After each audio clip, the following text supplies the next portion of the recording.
Hi, this is Lauren. Welcome back to my craft room. I am doing some batch card making in today's video inspired by the February 2023 sheet load of cards from Call Me Crafty Al.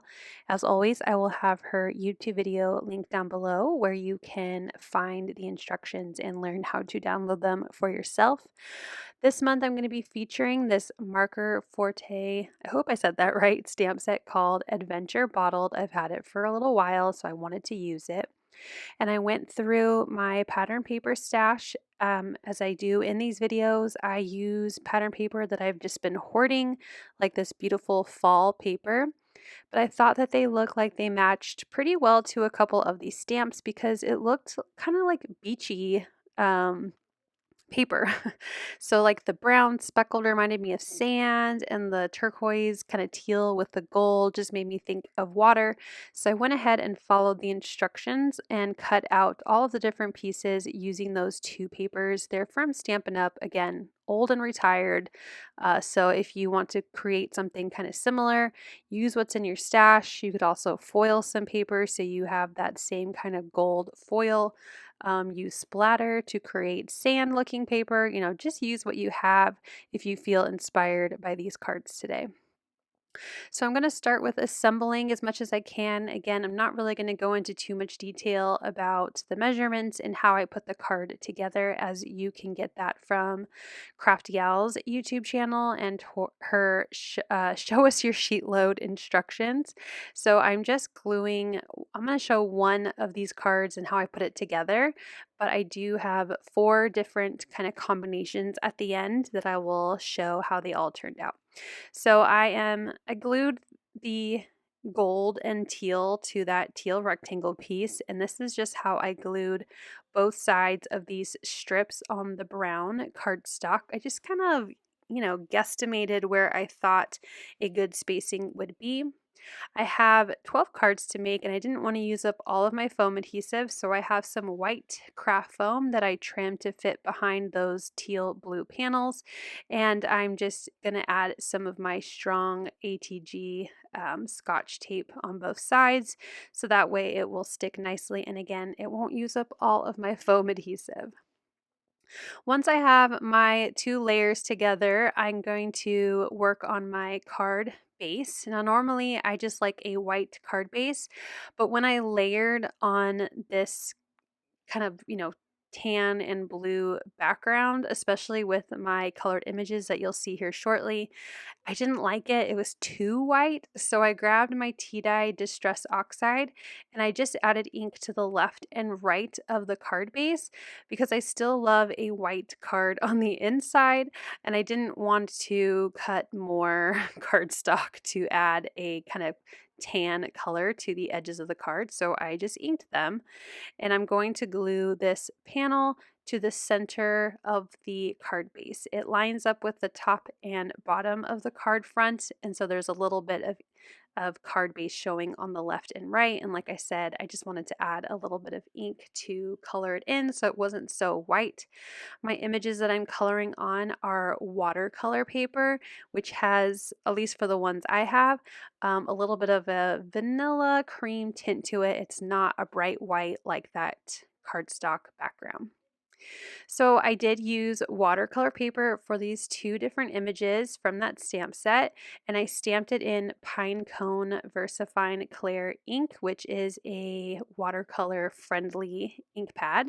And I'm using my Distress watercolor pencils. This is set 1 from Ranger and Tim Holtz, and I'm going to actually show you all of the coloring today. So if you don't care to see all of my watercolor coloring, you can use the chapters in my description, or you'll see them during different timestamps on the video.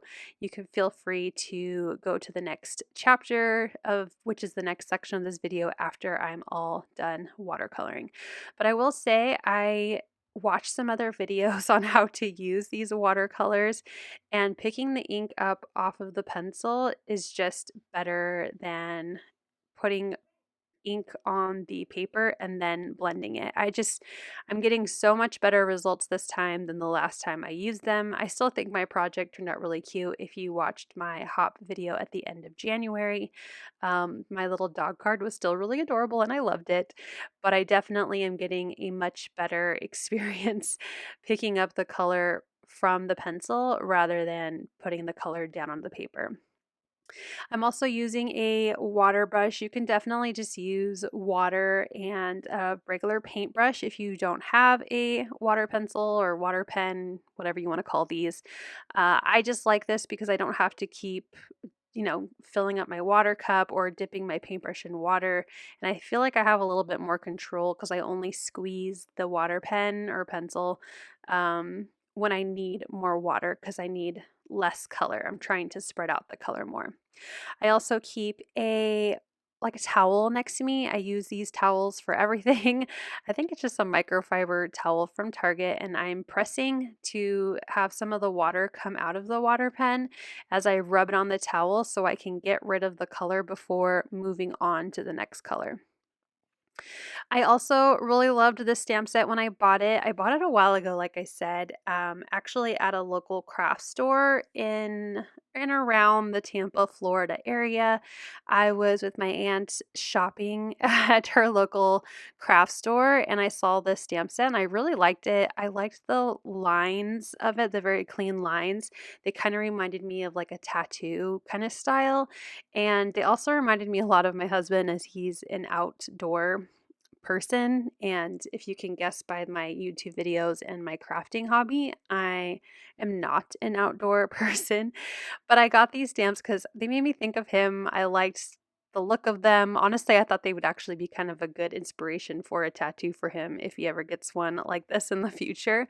But that's why I bought this stamp set, and I'm excited that I'm finally using it. But yeah, it's been in my stash for a while, and it is still available at scrapbook.com. So if you like this set, I will have it linked down below in my description, as always, along with everything else that I use that's still available to purchase if you are interested.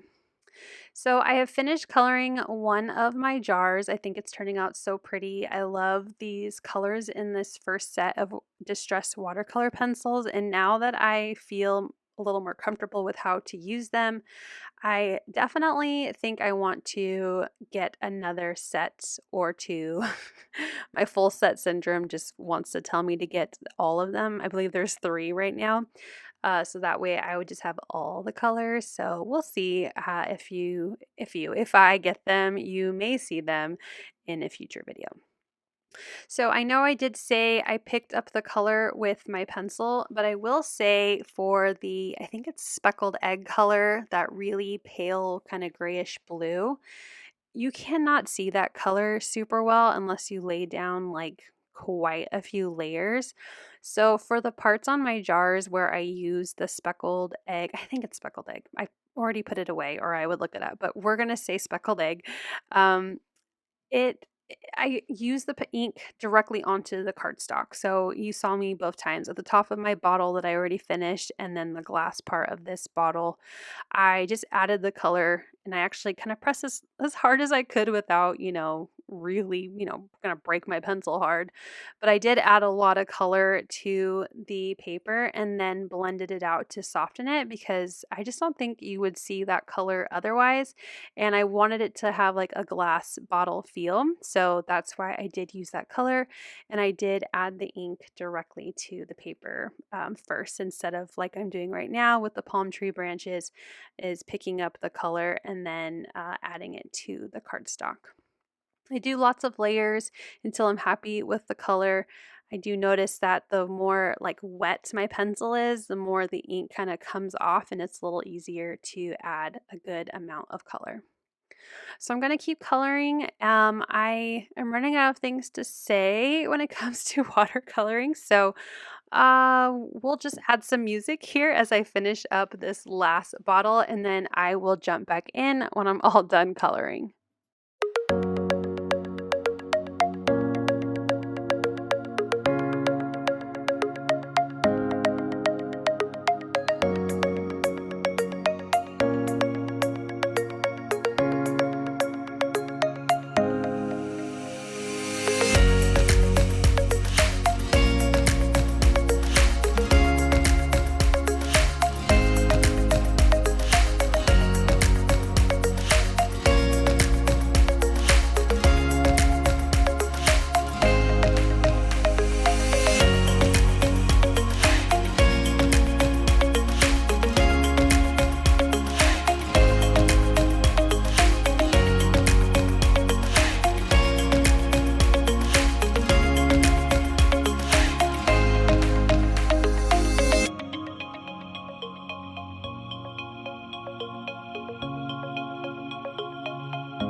Okay, so I'm jumping back in now that my coloring is done. I did let them sit for a little bit just so they dry. Obviously, the bottle I'm working with here, I painted first, so I know that the ink should be dry by now and I can put together my card.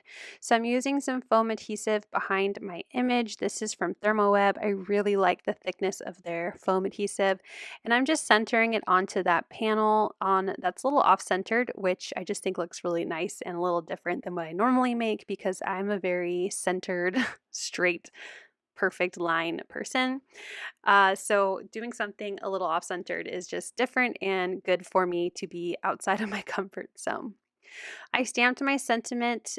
This is a simple wavy banner from Fawn. I did die cut the banners first and then stamped my sentiment. So I used my Misty and a die cut kind of the negative space to line up my banner. So I knew I would get a really great stamp for all of my banners for these cards. I know a lot of crafters do this, but I just recently saw Candace from Doodle Creations do it, and I was like, "Oh, I forget about that technique. It's genius." So I did it for these cards. I added 3 kind of shiny gems. They're clear with some gold, and I thought it matched the gold foiling on my pattern paper really well. Here is the second card that I made. Just kind of reversed the different panels, so they're teal gold in the background and the kind of sandy paper is in the foreground, and here they are switched. So I have 4 different card styles in total that you can see here. I hope you like this video and that you're inspired to create as well. Thank you so much for watching. I hope you'll click like, and if you're new here, I hope you'll subscribe and come back. As always, you can find everything I use down below in the description box. Thank you and have a wonderful day. Bye!